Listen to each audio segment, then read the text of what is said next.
चलिएगा, अब हम यहाँ पे बात करेंगे social and cultural policy in British period में।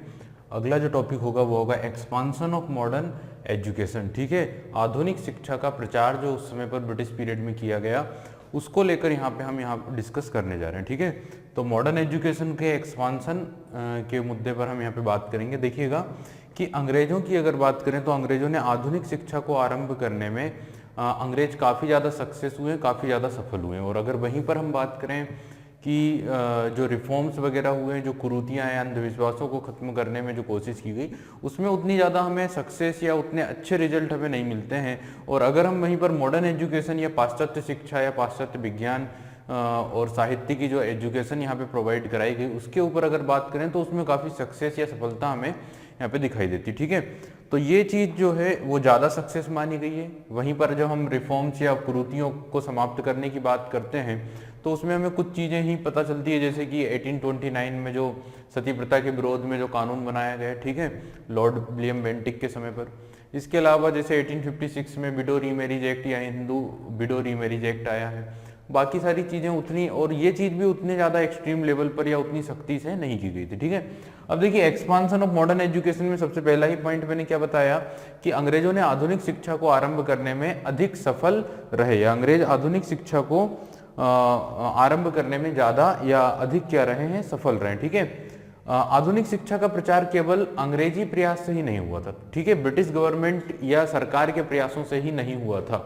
ठीक है, मॉडर्न एजुकेशन का जो एक्सपांसन था ये सरकार के प्रयास से ही नहीं हुआ, इसके पीछे कई और लोगों का भी हाथ था, जैसे कि ईसाई धर्म प्रचारक, जो ईसाई मिशनरीज थे।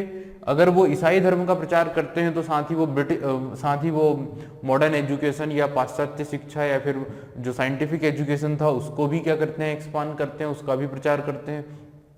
बड़ी संख्या में ऐसे इंडियन रिफॉर्मर्स थे, इंडियन सोशल रिफॉर्मर्स थे, उन लोगों के द्वारा भी पाश्चात्य शिक्षा पर जोर दिया गया था। ठीक है, तो यहाँ पे हम बात करें तो सिर्फ सरकार के प्रयासों से ही इस शिक्षा का प्रचार नहीं हुआ था, कई सारे ईसाई धर्म प्रचारक थे, बड़ी संख्या में भारतीय समाज सुधारक थे जो इस कार्य में अपनी भूमिका निभा रहे थे। ठीक है, अगर हम बात करें ईस्ट इंडिया कंपनी की, तो ईस्ट इंडिया कंपनी ने अपने शासन काल के लगभग 60 ईयर्स तक, 60 वर्षों तक इंडिया में एजुकेशन के मामले में कोई भी कार्य करने में अपनी दिलचस्पी नहीं निभाई थी। ठीक है, तो उसका कोई फोकस ही नहीं था कि इंडिया में एजुकेशन को लेकर कुछ किया जाए।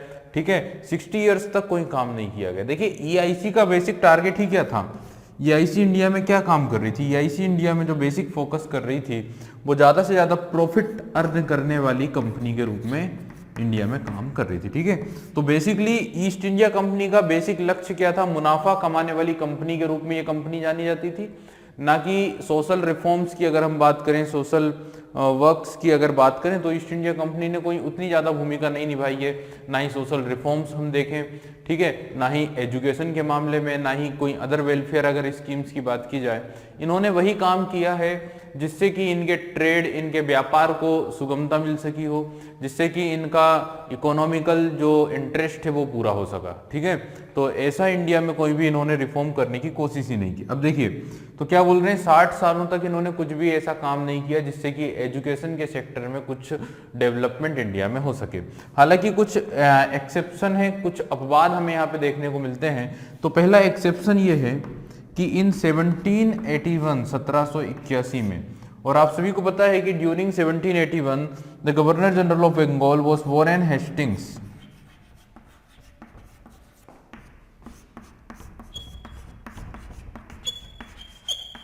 वॉरेन हेस्टिंग्स का टाइम पीरियड आप लोगों को पता है 1772 1772 से 1785, काफी लंबा टेनर रहता है वॉरेन हेस्टिंग्स का।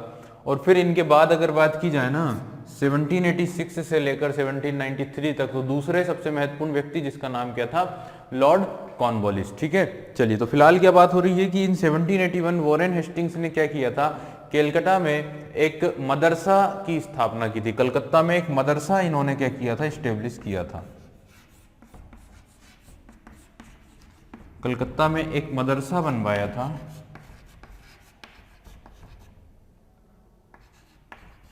ठीक है, और मदरसा बनवाने के पीछे टारगेट था कि मुस्लिम कानूनों और उससे संबंधित सब्जेक्ट्स को वहाँ पे टीच किया जा सके, वहाँ पे उनका अध्ययन कराया जा सके। ठीक है, तो कलकत्ता में एक मदरसा बनवाने का काम किया था किसने? वॉरेन हेस्टिंग्स ने, जिसमें टारगेट ये था कि मुस्लिम कानूनों को और उससे रिलेटेड सब्जेक्ट्स को वहाँ पे पढ़ाया जा सके।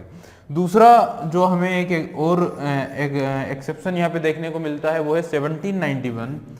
इन 1791 में वाराणसी में एक रीजेंट हुआ करते थे जिनका नाम था जोनाथन डंकन।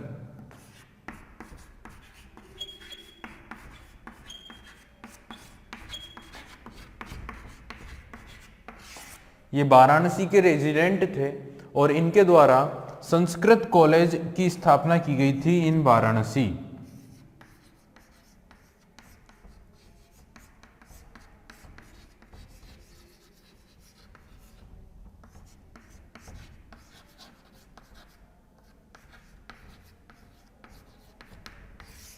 तो वाराणसी में संस्कृत कॉलेज स्टेब्लिश किया गया था जोनाथन डंकन के द्वारा, और बेसिकली टारगेट यहाँ पे ये था इस संस्कृत कॉलेज को बनाने के पीछे कि हिंदू कानूनों को और हिंदू दर्शन को वहाँ पे अध्ययन कराया जा सके, हिंदू लॉस और हिंदू फिलोसॉफी को वहाँ पे टीच किया जा सके। ठीक है, तो इस पर्पज से इन दो एजुकेशन सेंटर्स की स्थापना की गई। लेकिन देखिए, इन दोनों को बनाने के पीछे का जो टारगेट था उसके ऊपर अगर गौर किया जाए, इन दोनों को बनाने के पीछे का जो ऑब्जेक्ट था उसके ऊपर अगर ध्यान दिया जाए, तो ईस्ट इंडिया कंपनी ये चाहती थी कि उनकी जो अदालतें हैं, ठीक है, उनकी जो कोर्ट्स हैं या जो कचहरियां हैं, वहां पर न्याय प्रशासन के लिए उन्हें योग्य भारतीय नियमित रूप से मिल सकें। ठीक है, तो कैपेबल या एलिजिबल इंडियंस उन्हें रेगुलरली मिल सकें।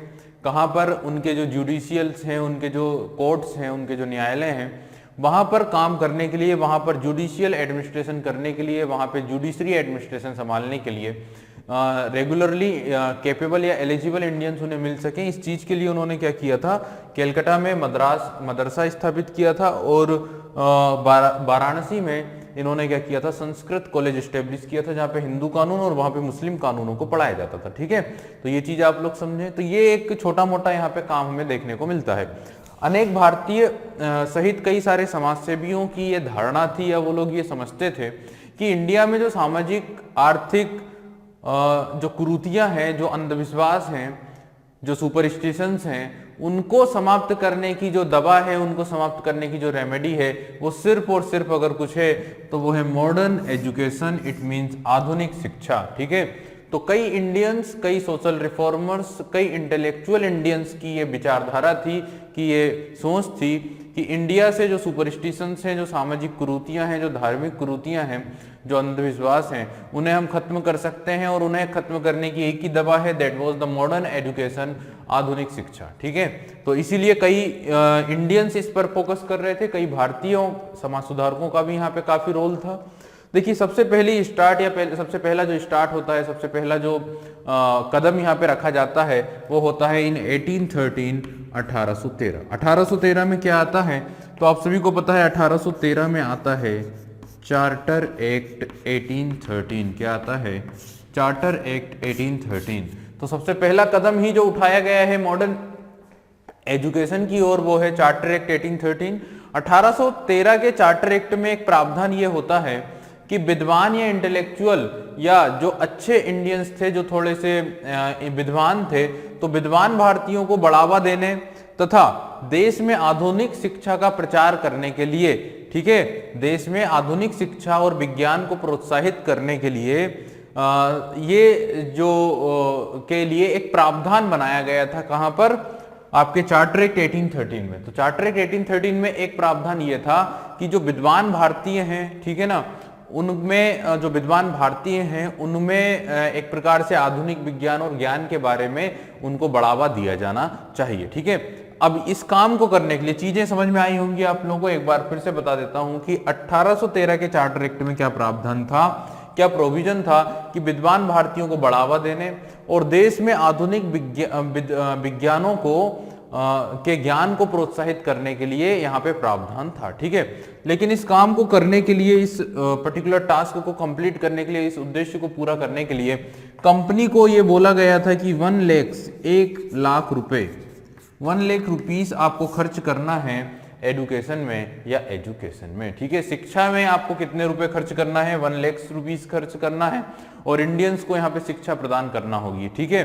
कौन सी शिक्षा प्रदान करनी होगी और किन्हें, तो जो विद्वान भारतीय हैं, ठीक है, और जो इंटेलेक्चुअल इंडियंस हैं उनमें शिक्षा, जो शिक्षा को ग्रहण करना चाहते हैं उनमें शिक्षा को बढ़ावा देने के लिए और विज्ञान के ज्ञान को प्रोत्साहित करने के लिए, ठीक है। तो यहाँ पे इतने रुपए की बात बोली गई कंपनी को कि इतने रुपीस आपको खर्च करना है, लेकिन आप सभी को पता है कि कंपनी काफी ग्रिडी थी, काफी लालची थी और 1823 तक 1823 तक कंपनी इतने से छोटे से अमाउंट को भी इंडियंस के लिए खर्च नहीं कर पाई। अब आप लोग समझ सकते हैं कि इतना अमाउंट इंडिया से इन्होंने बनाया है, इतना पैसा इंडिया से बनाया, इतना सारा संपत्ति इंडिया से दोहन कर कर ले गए, लेकिन वहीं हम इंडियंस के रिफॉर्म्स की अगर बात करें, इंडिया के सोशल रिफॉर्म्स की अगर बात करें, तो इस कंपनी के अधिकारियों ने इतना भी नहीं कर पाए इंडिया के लिए कि 1 लाख रुपए सिर्फ इंडिया की एजुकेशन के लिए प्रावधान रखा ब्रिटेन की पार्लियामेंट ने चार्टर एक्ट 1813 में, लेकिन 1823 तक यानी 10 ईयर्स तक भी ये उस अमाउंट को दे ही नहीं पाए, ठीक है। 1 लाख रुपए तक नहीं दे पाए इंडियंस की एजुकेशन के लिए। कब तक? 1823 तक, ठीक है। इन 1823 तक इतनी छोटी सी, इतनी स्मॉल जो रकम थी वो भी नहीं दे पाए थे कंपनी के अधिकारी, ठीक है। लंबे समय तक इनके बीच में ये विवाद चलता रहा कि आखिर ये खर्चा किस दिशा में किया जाए, किस डायरेक्शन में किया जाए। अगर 1 लाख रुपए भी खर्च करना है तो उसे किस सेक्टर की ओर, कुछ किस दिशा की ओर खर्च किया जाए। तो यहाँ पे एक विवाद था कि मॉडर्न वेस्टर्न एजुकेशन को फोकस करें या फिर हम western scientific and literature education को फोकस करें, या फिर जो इंडिया की शिक्षा है, जो इंडियन ट्रेडिशनल एजुकेशन है, उसी का एक्सपांशन किया जाए। इस मुद्दे को लेकर लंबे समय तक विवाद रहा कि आखिर हम ये खर्चा कर रहे हैं तो खर्चा किस डायरेक्शन में करें। क्या मॉडर्न वेस्टर्न एजुकेशन पे फोकस किया जाए या फिर जो वेस्टर्न साइंटिफिक एंड लिटरेचर जो एजुकेशन है उसको फोकस किया जाए। इट मींस पाश्चात्य विज्ञान और साहित्य, ठीक है, या फिर इंडियन ट्रेडिशनल एजुकेशन को ही फोकस किया जाए, ठीक है। इस मुद्दे को लेकर विवाद चलता रहा और फाइनली ब्रिटिश गवर्नमेंट या जो ब्रिटेन की या जो इंडियन गवर्नमेंट थी यहाँ पर, उन लोगों ने ये तय किया कि भारत के सीमित संसाधनों में जो भी हमें फिक्स्ड रिसोर्स मिल रहे हैं, इट मींस की 1 लाख रुपीस, उसमें हम वेस्टर्न एजुकेशन, लेकिन इसमें हम क्या करेंगे कि इसमें हम western scientific and literature education को इंडिया में प्रोवाइड कराएंगे, ठीक है। तो ये बात तय हो गई कि 3 चीजों में से कौन सी एजुकेशन पर खर्च किया जाएगा, तो वेस्टर्न लेकिन साइंटिफिक एंड लिटरेचर एजुकेशन पर फोकस किया जाएगा, पाश्चात्य विज्ञान और साहित्य पर फोकस किया जाएगा।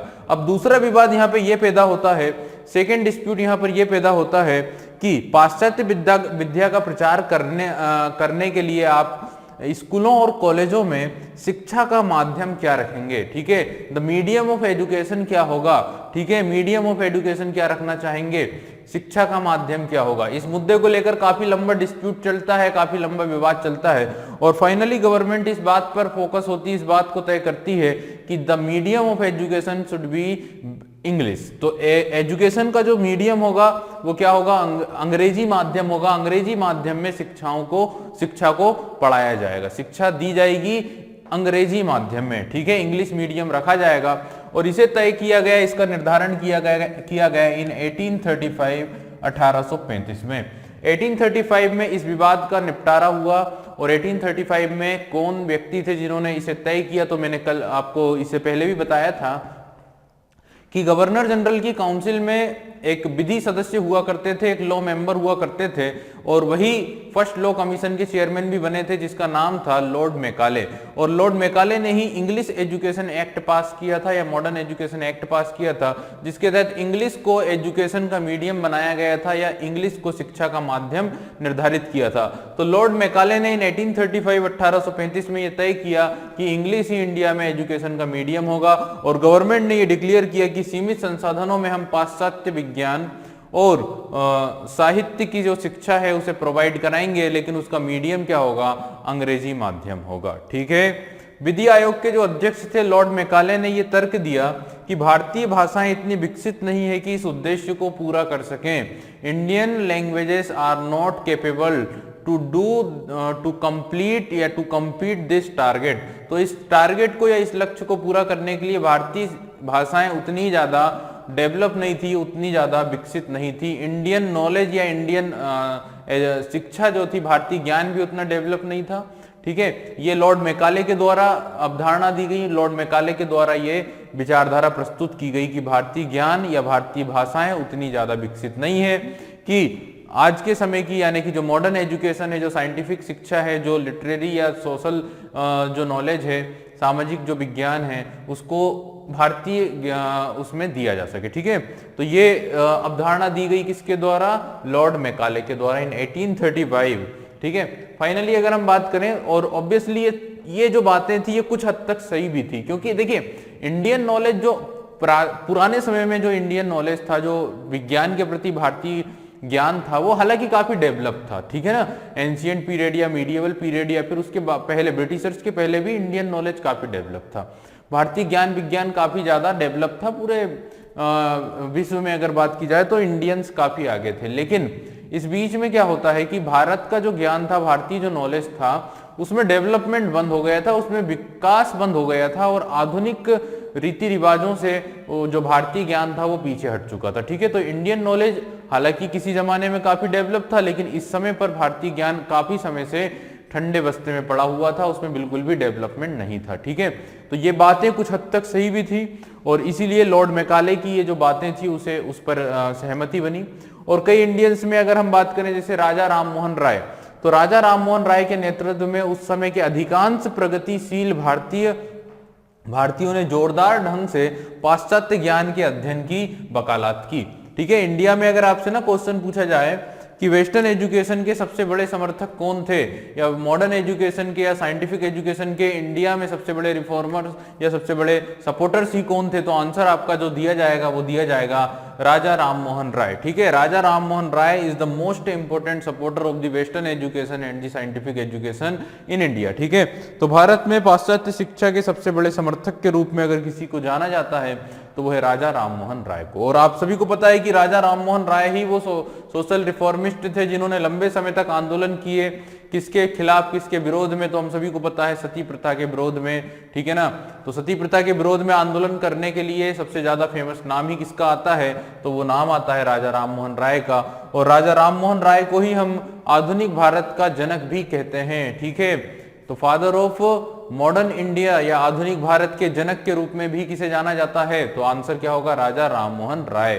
ठीक है, चलिए, भारत सरकार ने धीरे धीरे क्या किया कि बंगाल में, विशेषकर कहां पर? बंगाल में 1835 के इस निर्णय पर तेजी से एक्शन लेना क्या किया? शुरू किया। ठीक है, 1835 में जो निर्णय लिया था कि एजुकेशन का जो मीडियम होगा वो हिंदी होगा, इंग्लिश होगा, इस निर्णय पर तेजी से कार्यवाही की और स्कूलों और कॉलेजों में अंग्रेजी माध्यम या अंग्रेजी शिक्षा का माध्यम बना दिया गया। ठीक है, तो कलकत्ता में स्टार्ट हो गया है, कलकत्ता में शुरुआत हो चुकी है, और 1835 में जो स्कूल कॉलेजेस खोले गए उनमें कई स्कूल और कॉलेजेस में मीडियम जो रखा गया वो इंग्लिश रखा गया या अंग्रेजी रखा गया। ठीक है, लेकिन देखिए सबसे बड़ी प्रॉब्लम ये थी कि ये एजुकेशन तो शुरू कर रहे थे, लेकिन एजुकेशन पर खर्चा काफी सीमित करने की कोशिश कर रहे थे। काफी कम अमाउंट जो है दिया जा रहा था एजुकेशन पर खर्चा करने के लिए। ठीक है, शिक्षा पर खर्च की कमी को पूरा करने के लिए, अब शिक्षा पर खर्च भी कम करना है तो फिर कैसे काम चलेगा? तब यहाँ पे एक नई पॉलिसी, एक नई पद्धति के तहत शिक्षा दी जा रही थी। देखिएगा, ध्यान से सुनिएगा कि शिक्षा पर खर्च की कमी को पूरा करने के लिए अधिकारियों ने तथाकथित अधोगामी निस्पंदन सिद्धांत का पालन किया। अब ये अधोगामी निस्पंदन सिद्धांत को इंग्लिश में हम बोलते हैं डाउनवर्ड फिल्ट्रेशन थ्योरी। तो यहाँ पे जो एजुकेशन को प्रोवाइड कराने की जो थ्योरी थी वो थी डाउनवर्ड्स फिल्ट्रेशन थ्योरी। अब ये क्या होती है, इस बात को हम समझने की कोशिश करते हैं कि डाउनवर्ड्स फिल्ट्रेशन थ्योरी क्या है या अधोगामी निस्पंदन सिद्धांत क्या है। इसे नीचे की ओर छन कर जाने का सिद्धांत भी कहा जाता है। नीचे की ओर छन कर जाना किसका? शिक्षा का नीचे की ओर छन कर जाना। अब आप लोग ये समझें कि चूंकि शिक्षा पर जो खर्चा था, जो धनराशि दी गई थी वो काफी ज्यादा कम थी और उस धनराशि से सिर्फ मुट्ठी भर लोगों को ही शिक्षित किया जा सकता था। इसलिए ये तय किया गया, इसलिए ये कंफर्म किया गया, ये एश्योर किया गया कि उच्च और मध्यम वर्ग के थोड़े से लोगों को ही शिक्षित करने पर खर्च किया जाएगा। ठीक है, ध्यान से समझिएगा बात को कि शिक्षा पर जो धनराशि खर्च की जा रही थी वो काफी कम थी, काफी कम अमाउंट में एजुकेशन पर खर्चा करना तय हुआ था। तो पॉलिसी ये बनाई गई कि उच्च वर्ग के और मध्यम वर्ग के कुछ लोगों को ही शिक्षित करने पर हम खर्चा करेंगे, उन्हीं के एजुकेशन पर हम काम करेंगे। ठीक है, तो कुछ वर्ग या मध्यम वर्ग या उच्च वर्ग के कुछ लोगों को एजुकेशन दिया गया, प्रोवाइड कराया गया, उन पर ही खर्चा किया गया। उन लोगों से ये आशा की गई, उन लोगों से ये सोचा गया कि ये लोग अब क्या करेंगे। ठीक है, तो उन लोगों से ये आशा की जाती थी कि वे जनसाधारण को शिक्षित करने और उनके बीच आधुनिक विचारों का प्रचार करने का काम वो अपने कंधों पर लेंगे, अपने ऊपर लेंगे। इट मीन्स कि गवर्नमेंट ने ये तय किया कि हम कुछ लोगों को एजुकेशन प्रोवाइड कराएंगे और ये लोग जिन्हें हम मॉडर्न या आधुनिक विचारधारा से अवगत करा रहे हैं, आधुनिक शिक्षा इन्हें जो हम दे रहे हैं, यही लोग क्या करेंगे, निचले वर्गों में या समाज के दूसरे वर्गों में जाकर एजुकेशन को प्रोवाइड कराएंगे या आधुनिक विचारधारा का प्रचार प्रसार करेंगे। ठीक है ना, तो इस थ्योरी को कहा जाता है डाउनवर्ड्स फिल्ट्रेशन थ्योरी। अधोगामी जो नीति है वो कहा जाता है किसे, इस सिद्धांत को, कि कुछ समाज के उच्च और मध्यम वर्ग के कुछ लोगों को शिक्षित कर दिया और अब उनसे आशा की जा रही है कि वे लोग ही समाज के दूसरे वर्गों में जाकर आधुनिक विचारधारा को क्या करेंगे, प्रचारित करेंगे। ठीक है, लेकिन अगर बात की जाए ना तो शिक्षा जो थी, शिक्षा रिसकर नीचे नहीं गई। ठीक है, शिक्षा रिसकर नीचे नहीं गई, किंतु आधुनिक विचार, एजुकेशन तो नीचे तक नहीं गई इस फिल्ट्रेशन थ्योरी के माध्यम से, लेकिन जो मॉडर्न आइडियोलॉजी थी, जो आधुनिक विचारधाराएं थी, वो काफी हद तक आम लोगों के बीच में फैल गई थी। ठीक है ना, मॉडर्न आइडियोलॉजी का एक्सपांशन तो हो गया, लेकिन मॉडर्न एजुकेशन का एक्सपांशन यहाँ पे इस फिल्ट्रेशन मेथड के माध्यम से नहीं हो पाया। ठीक है, अब मॉडर्न जो थ्योरीज थी या जो मॉडर्न आइडियोलॉजी थी, विचारधाराएं थी, उनका एक्सपांशन अगर बात की जाए तो शासकों ने जिस रूप में चाहा था उस रूप में ऐसा नहीं हो पाया। ठीक है, वो लोग तो कभी भी नहीं चाहेंगे कि जो उनका एम्पायर है, उनकी जो इंपीरियलिस्ट सोच है, उसको कोई नुकसान हो। ठीक है, तो उन्होंने तो ये सोचा था कि जब हम मॉडर्न एजुकेशन लाएंगे तो उससे इंडियन लोग जो होंगे वो ब्रिटिश गवर्नमेंट या ब्रिटिश रूल के प्रति अट्रैक्ट होंगे और वो काफी बेनिफिशियल होगा, बट ऐसा नहीं हो पाया। ठीक है ना, उनका जो विचार था, उनकी जो सोच थी, वैसा नहीं हो पाया। ठीक है, और शासकों ने जिस रूप में चाहा था उस रूप में ऐसा बिल्कुल नहीं हुआ। ठीक है, स्कूलों और पाठ्य पुस्तकों के जरिए नहीं बल्कि राजनीतिक दलों, पत्र पत्रिकाओं और सार्वजनिक मंचों के माध्यम से शिक्षित भारतीयों और बुद्धिजीवियों ने ग्रामीण और शहरी जनता के बीच में जनतंत्र, राष्ट्रीयता, साम्राज्य विरोध, सामाजिक और आर्थिक समानता, साथ ही न्याय के विचारों का प्रचार किया। ठीक है, तो एक बार फिर से ध्यान से समझिएगा इस बात को कि जैसा कि इन लोगों ने सोचा था कि स्कूलों और पाठ्य पुस्तकों और पाठ्यक्रमों के माध्यम से मॉडर्न एजुकेशन और मॉडर्न आइडियोलॉजी का एक्सपांशन समाज के दूसरे वर्गों में किया जाएगा, लेकिन वैसा नहीं हुआ जैसा कि इन लोगों ने सोचा था। यहाँ पे आइडियोलॉजी का एक्सपांशन तो हुआ है, मॉडर्न आइडियोलॉजी का एक्सपांशन तो हुआ है, लेकिन कैसे हुआ, तो वो हुआ है राजनीतिक दलों, पत्र पत्रिकाओं और सार्वजनिक मंचों के माध्यम से।